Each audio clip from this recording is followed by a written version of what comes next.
Mesdames et messieurs, je vais vous présenter en 5 minutes les 3 raisons pour lesquelles il est intéressant pour vous de participer au voyage qu'organise l'IE Club chaque année depuis 2009 en Israël, dans la Startup Nation. Première partie, qui participe? Deuxième partie, un exemple d'une startup qu'on a rencontrée. Et troisième partie... J'en ai deux. Ah oui, avec dans mon plaisir. secteur. Et oui, s'il te plaît. Et troisième partie, quel est le programme que nous proposons? Donc première partie, exemple de participants. Il y a des responsables de l'innovation d'entreprises, de grandes entreprises. Exemple, le directeur d'une innovation de SOR, celui de Seb est venu avec nous il y a 2 ans. Et 6 mois après, il a investi dans une start-up israélienne. On était assez impressionnés, qui faisait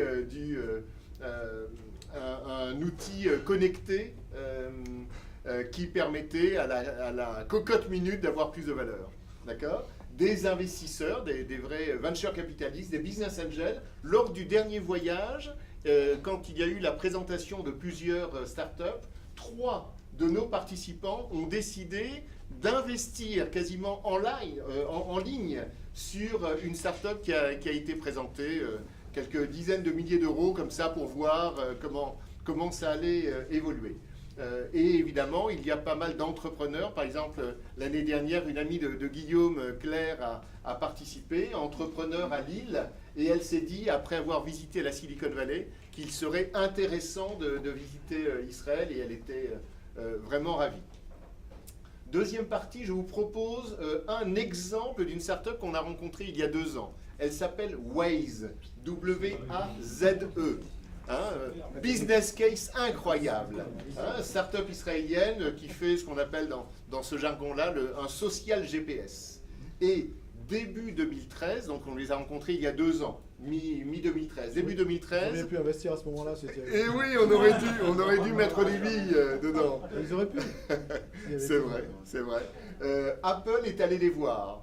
D'accord? Pour leur dire, vous nous intéressez, pour mettre dans l'iPhone, évidemment, et pour avoir un super GPS. Et ils n'avaient pas trop envie de rentrer dans le giron Apple. Donc ils ont dit non, alors qu'ils étaient prêts à mettre quelques centaines de millions de dollars.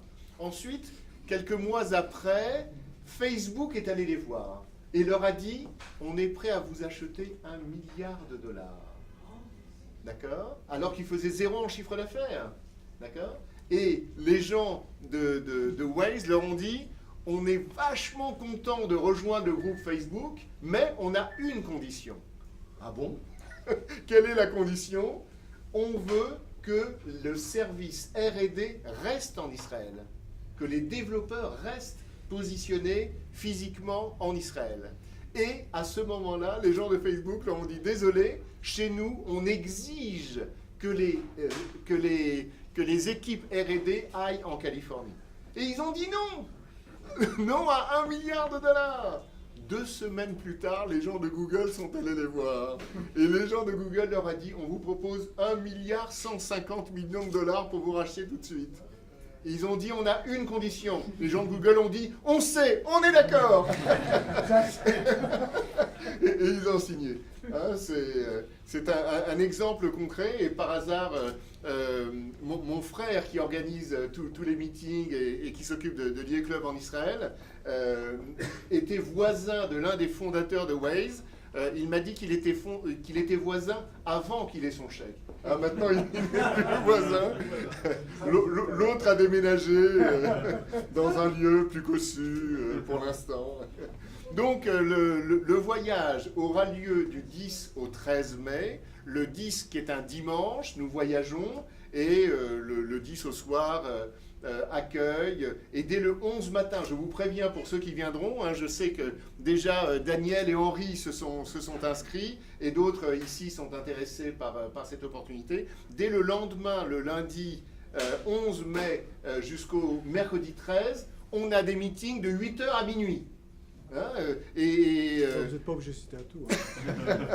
Il est fortement conseillé de profiter au max de tout ça. Donc on rencontre des gens des institutions, du gouvernement qui nous expliquent leur programme d'accompagnement. On rencontre des incubateurs, on rencontre des grandes sociétés, on rencontre des investisseurs.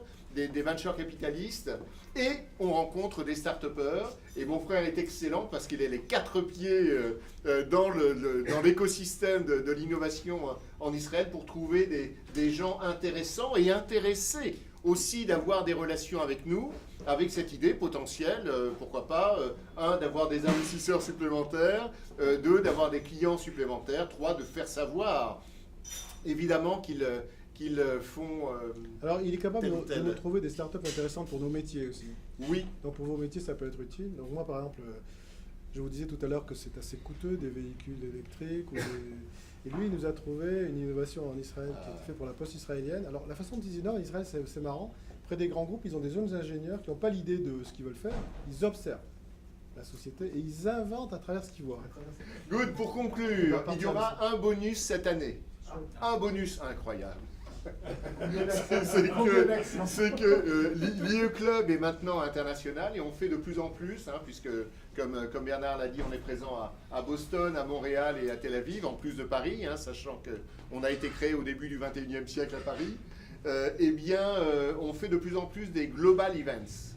Et notre idée, c'est de faire le lundi 11 mai au soir un global event dans lequel il y aura des intervenants français, israéliens et j'espère aussi nord-américains qui, en partie potentiellement, mais...